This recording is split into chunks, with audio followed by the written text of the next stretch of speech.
So in this video, I'm going to show you how we can find the expected value and standard deviation for a discrete probability distribution using the table functions in your calculator. So this will work for both the 8384 as well as that 36X Pro. So first things first, we have to put in our values, right? We have to put what our variables actually were. So we need to go into Stat and edit our lists. So I'm going to clear out my list 1. And in list 1's place, I'm going to put my actual values, right? These are the different values that my variable can take. Just like we were doing when we looked at, say, the movie profits and things that we were doing previously here.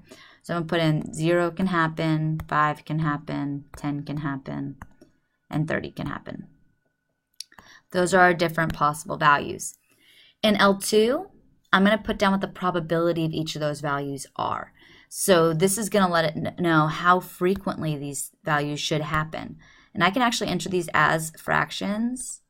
So 1/2, it'll turn them into decimals for me, 1/4, 12 out of the 52, and 1 out of the 52. So now if I go in, I'm going to quit this. If I go into Stat and I choose one of our stats, I'm going to have to tell it to use my data from both L1 and L2. Basically, I want it to say, so if we were labeling this in the previous question, sorry, L1, L2, we're essentially saying to the calculator, I want to know what the mean of L2 is, right, or L1 is. We want to know what the average of the amount you could win is if how often it occurs is based on L2. So if I do that, and I just used a comma, by the way, comma was right above the 7. If you have the stats words, this is even easier, and I'll show you that right after. Press enter.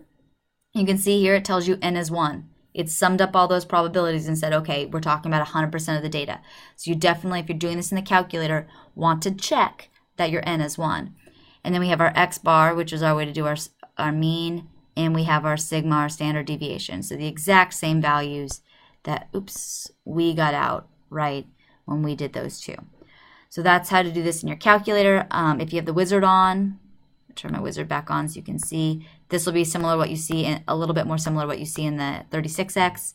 When you go in to do your stat and one of our stats, it'll ask you where's the data, what list is that in, and where are the frequencies, how often these data appear.